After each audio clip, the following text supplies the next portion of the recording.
بسم اللہ الرحمن الرحیم.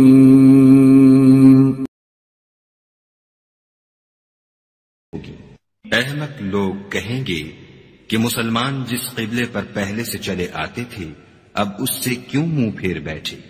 تم کہہ دو کہ مشرق اور مغرب سب خدا ہی کا ہے، وہ جس کو چاہتا ہے سیدھے رستے پر چلاتا ہے، اور اسی طرح ہم نے تم کو امت معتدل بنایا ہے تاکہ تم لوگوں پر گواہ بنو اور پیغمبر آخر الزماں تم پر گواہ بنے.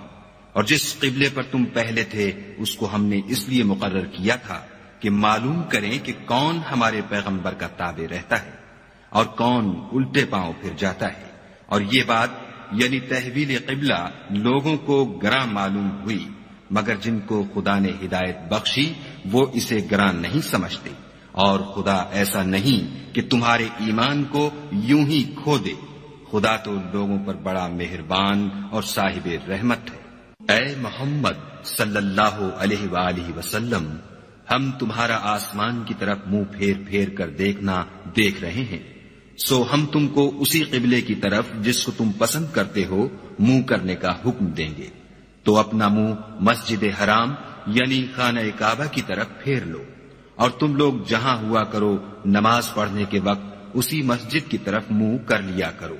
اور جن لوگوں کو کتاب دی گئی ہے وہ خوب جانتے ہیں کہ نیا قبلہ ان کے پروردگار کی طرف سے حق ہے، اور جو کام یہ لوگ کرتے ہیں خدا ان سے بے خبر نہیں.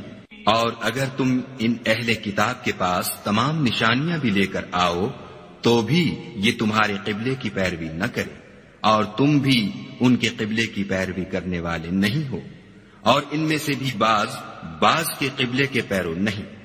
اور اگر تم باوجود اس کے کہ تمہارے پاس دانش یعنی وحی خدا آ چکی ہے ان کی خواہشوں کے پیچھے چلو گے تو ظالموں میں داخل ہو جاؤ گے.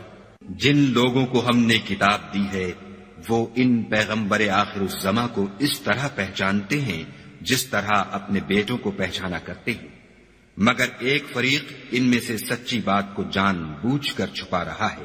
اے پیغمبر، یہ نیا قبلہ تمہارے پروردگار کی طرف سے حق ہے، تو تم ہرگز شک کرنے والوں میں نہ ہونا. اور ہر ایک فرقے کے لیے ایک سمت مقرر ہے جدھر وہ عبادت کے وقت منہ کیا کرتے ہیں، تو تم نیکیوں میں سبقت حاصل کرو. تم جہاں ہوگے خدا تم سب کو جمع کرے گا، بے شک خدا ہر چیز پر قادر ہے. اور تم جہاں سے نکلو مسجد محترم کی طرف منہ کر کے نماز پڑھا کرو، اور مسلمانوں تم جہاں ہوا کرو اسی مسجد کی طرف رخ کیا کرو. یہ تاکید اس لیے کی گئی ہے کہ لوگ تم کو کسی طرح کا الزام نہ دے سکے، مگر ان میں سے جو ظالم ہیں وہ الزام دیں تو دیں، سو ان سے مت ڈرنا اور مجھ سے ڈرتے رہنا. اور یہ بھی مقصود ہے کہ میں تم کو اپنی تمام نعمتیں بخشوں، اور یہ بھی کہ تم راہ راست پر چلو.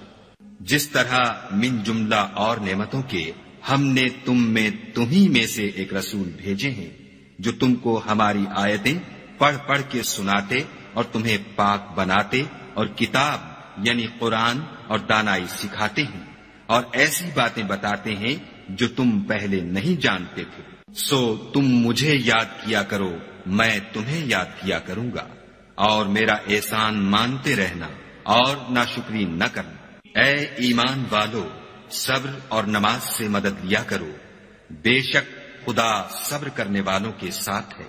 اور جو لوگ خدا کی راہ میں مارے جائیں ان کی نسبت یہ نہ کہنا کہ وہ مرے ہوئے ہیں، وہ مردہ نہیں بلکہ زندہ ہیں، لیکن تم نہیں جانتے.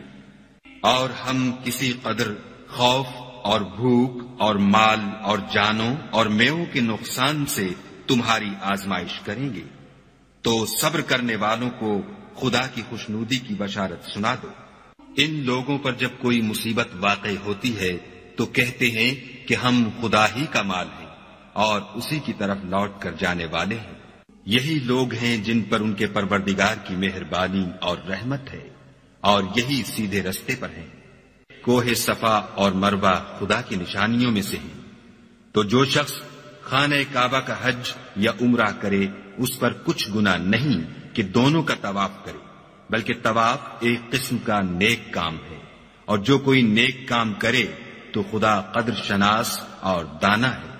جو لوگ ہمارے حکموں اور ہدایتوں کو جو ہم نے نازل کی ہیں کسی غرض فاسد سے چھپاتے ہیں، باوجود کہ ہم نے ان لوگوں کے سمجھانے کے لیے اپنی کتاب میں کھول کھول کر بیان کر دیا ہے، ایسوں پر خدا اور تمام لعنت کرنے والے لعنت کرتے ہیں۔ ہاں، جو توبہ کرتے ہیں اور اپنی حالت درست کر لیتے اور احکام الہی کو صاف صاف بیان کر دیتے ہیں تو میں ان کے قصور معاف کر دیتا ہوں، اور میں بڑا معاف کرنے والا اور رحم والا ہوں۔ جو لوگ کافر ہوئے اور کافر ہی مرے، ایسوں پر خدا کی اور فرشتوں کی اور لوگوں کی سب کی لعنت۔ وہ ہمیشہ اسی لعنت میں گرفتار رہیں گے، ان سے نہ تو عذاب ہلکا ہی کیا جائے گا اور نہ انہیں کچھ مہلت ملے گی۔ اور لوگو، تمہارا معبود خدائے واحد ہے، اس بڑے مہربان اور رحم والے کے سوا کوئی عبادت کے لائق نہیں۔